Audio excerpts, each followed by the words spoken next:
کاروبار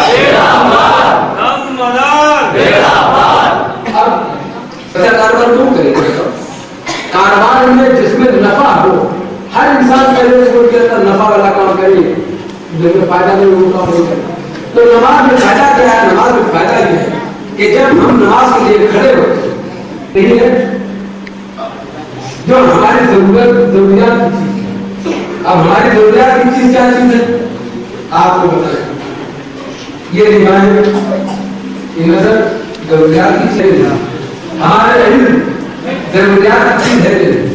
ہم کو احساسات، ہم کو محسوسات، ہم کو پیچھے کی خبر ملنا، یہ زندگی کے لیے ضرورت ہے کہ چھپی ہوئی بات کو ہم سمجھ لیں، یہ ضرورت کی چیز ہے کہ تو یہ چیزیں جو کاغذ پر لکھتی ہیں اس کا نام ہے قوت سامعہ، سننے کی طاقت، قوت باصرہ، دیکھنے کی طاقت، قوت ذائقہ، لذتوں کے دولت، علم، لامسہ، احساسات، چھونے کی طاقت اور قوت مدرکہ، علم کی دولت جو کاغذ پر لکھتی ہے، وہ کاغذ پر گرنے والی نعمت، وہ دولت جب تم اپنا چارجر لگا دیتے ہو تمہارے وجود میں داخل ہونے لگتا ہے. خدا کی قسم جو 5 وقت نمازیں کامل پڑھنے والے ہیں ان کا کیا مقام ہوتا ہوگا علم کا، ان کی بصارت کا، ان کی سماعت کا، ان کے ذائقوں کا، ان کی لذتوں کا. اور تم نے 596 سال سے شروع کر دیا، روزہ رکھنا بند کر دیا. صحابہ نے کہا یا رسول اللہ آپ نے روزہ بند کر دیا. تو آپ فرماتے ہیں کہ اگر تم میری نقل کرتے رہو گے نا تو تم پر فرض ہو جائے گا، بلکہ تم روزہ بھی رکھو اور افطار بھی کرو. مجھ کو تو میرا گھر کھلاتا بھی نہیں لگتا. رسول اللہ کھلاتا تھا. وہ قطب المدار میں نہیں کھلا تھا. قطب المدار میں نہیں کھلا رہا. قطب المدار میں تمام ملک کا روزہ رکھ کے یہ بتا دیا، یہ دکھا دیا کہ یقیناً خدا تعالیٰ جو ہے اپنے محبوب محمد رسول اللہ صلی اللہ علیہ وسلم کو ایسے کھانے کھلاتا تھا، ایسی لذت کھلاتا تھا، ایسے علم عطا کیا تھا کہ کائنات میں دوسرا کوئی اس کے حوصلہ ہے. اور ہم معلوم ہوا کہ وہ چیزیں جو کاغذ پر نازل ہوتی ہیں جب تم صحیح معنوں میں نماز کے لیے کھڑے ہوتے ہو تو تمہاری سماعت یہ نہیں کہ تمہاری ظاہری نگاہیں نہیں، جب تمہاری ظاہری نگاہیں بھی چلی جائے تب بھی آپ دیکھیں کہ اس کے دل کی بس ایسی دولت ہے کہ جو صحیح معنوں میں ادا کی جائے تو ہم کو علم کی دولت، ہم کو ذائقے کی دولت، ہمیں سماعت کی دولت، ہمیں بصارت کی دولت اس نماز میں. اسی طرح روزہ بھی نعمت ہے. قطب المدار میں تمام کا روزہ رکھنا آپ کو بتائیں، بس وقت زیادہ ہوگا. وہ یہ حضور ارشاد فرماتے ہیں اللہ یعنی اس کی بھول ہے مشک پر اتنی خوشبو والی چیزیں اس سے زیادہ بہتر ہے. ہم آپ کو بتائیں دوسرے سائڈ میں اگر کوئی روزہ دار کسی بے روزہ دار کے منہ پہ اپنی وہ بدبو پھونک دے، وہ سانس پھونک دے تو وہی بھڑبڑا گر دے. ایسی تو ہے خوشبو کون؟ کیا روزدار کے منہ کی بو جو ہے مشک عنبر کی طرح نہیں کرتی؟ نہیں، مشک عنبر کی طرح نہیں کرتی، بلکہ اگر وہ روزہ دار کسی بے روزہ دار کھائے کے پیٹ بھرا ہو اس کے منہ پہ پھونک دے تو اس کا سارا کھانا باہر نہیں نکلتا. اتنی بو ہے، اتنی بدبو ہے. اچھا ہوتی ہے ہوتی ہے لیکن خدا کے نزدیک وہ مشک عنبر سے زیادہ کیوں؟ اس لیے ہے مشک عنبر سے زیادہ کہ جب انسان روزہ رہتا ہے تو اس کا معدہ خالی ہو جاتا ہے. اگر یہ معدہ خالی ہوتا ہے کھانے سے تو اس کے اندر 11 مہینے سے جو پرت کیڑوں کے اور طرح طرح کے بیماریوں کے جم جاتے ہیں تو وہ جب پیٹ خالی ہوتا ہے وہ کیٹان نکل کے بدبودار منہ سے نکل کے بھاگنے لگتے ہیں. آدمی دن بھر جب روزہ رہتا ہے اس کے منہ سے وہ تمام کیڑے مکوڑے، وہ خطرناک بیماریاں، کتنی بیماریاں حضور فرماتے ہیں انسان کے معدے کے اندر 3000 قسم کی بیماریاں ہیں.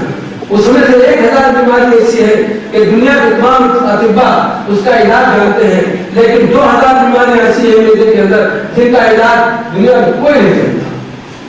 لیکن روزہ ان 2000 بیماریوں کا علاج ایسا علاج ہے کہ جب روزہ کا 1 مہینے تک भूखा प्यासा रह करके दिन के उजाले में जब भूखा प्यासा रहता है तो उसके भेदे के अंदर से तमाम अपराध गंदे निकल कर बाहर निकल जाते हैं। खुदा को ये पसंद है निकल जाना, मुश्किल हमारे से ज्यादा आपको पसंद है। मालूम है कि हम रोजा रखते हैं तो हमारे जिस्म का तलबिया हो जाता है, हमारा जिस्म मुलायम हो जाता है, हमारे जिस्म से बीमारियां दूर हो जाती है, हमारे जिस्म से वो पूरा जो मेरे से उठ कर दिमाग पर पहुंचती है और दिमाग में उबते शौर उबते समाज खत्म कर देती है, सोचने की सलाहियत खत्म हो जाती है। मालूम हुआ कि जब कोई रोजादार एक माह तक रोजा रखता है तो उसका शौर बेदार रहता है, उसके दिमाग के खुलिए खुले रहते हैं, जब भी रहमत नाज़िल होती है उसी में रहती है। रोजा इसके साथ ज़कात भी, आज तो है, आज तो आपको बताया कि साल में काबे के पास घूम जाओ तो तुम्हारा ये बैठना जो है जो अंदर साथ को लगे हैं वो 4 दीजिए उसमें तेजाब डाल दिए, लेकिन मेरे आका हज़रत मोहम्मद मुस्तफा सल्लल्लाहु अलैहि वसल्लम ने फरमाते कि अगर तुम साहिब इस्तिताअत हो, तुम्हारे पास दौलत हो, तुम्हारे पास पैसा हो, इतना पैसा हो तो तुम्हारी ज़रूरत साल में ही जाने देती है, 5 साल के अंदर किसी को जाने नहीं देती है, मना है। उसमें पारण में कारण होगा, उसमें लिखा होता है कि ये हलफनामा कि हम पहला हज कर रहे हैं या 5 साल बाद कर रहे हैं, तो हर 5 साल के बाद आया करो, क्यों आया करो? इसलिए आया करो कि अगर तुम्हारा बैठना उसमें तेजाब कम हो गया तो फिर भर ले जाओ, और भर ले जाओ तो खुदा की कसम वो रहमतें हैं, तेजाब वो रहमतें हैं, बरकतें हैं जो इसमें लाती होकर के हमारे ज़रूरियात जिंदगी का सामान हो जाए। आज इस्लाम ऐसा हम करें तो फायदा मिले, हम न करें तो नुकसान मिले, हम अगर न करें तो खुदा को कोई नुकसान नहीं, हम करें तो खुदा को कोई फायदा नहीं होगा। वही किसी रसूला फकत अताला, जिसने मेरे रसूल की इत्तिबा की, जिसने मेरे इत्तिबा की। अगर आज हम लोग सही मायने में उससे बात करने लगे तो हम शुक्र और सब बढ़िया हासिल करें। आज एक आपने देखा छोटा सा बच्चा छोटे चप्पल जूते में पहने जा सकता, अगर उसके बाप का 11 इंच का 12 इंच का जूता पड़ा है तो बच्चा छोटा सा उसमें डाल के पहिए छुट्टी करता है, ऊंचाई की तरफ चलेगा उसका मिजाज है। अल्लाह ने उसके मिजाज में रखा है बुलंदी की तरफ जाने के लिए, यही नहीं हर इंसान में रखा है। पैदल चलने वाला साइकिल की तमन्ना करता है, साइकिल पर चलने वाला छोटी छोटी डिक्की की तमन्ना करता है, डिक्की पर चलने वाला हीरो होना की तमन्ना करता है, जो हीरो होना चल जाओ तो उसको अपनी मारुति चाहिए, बिलोरो चाहिए, और उससे ऊंची वाली चाहिए, और है तो और उससे ऊंची वाली चाहिए, और है तो और उससे ऊंची वाली चाहिए। वो कोई चीजों जाना पसंद नहीं करता, हवाई जहाज चाहिए, और नीचे अपना हेलीकॉप्टर नहीं सुना, ऐसा है।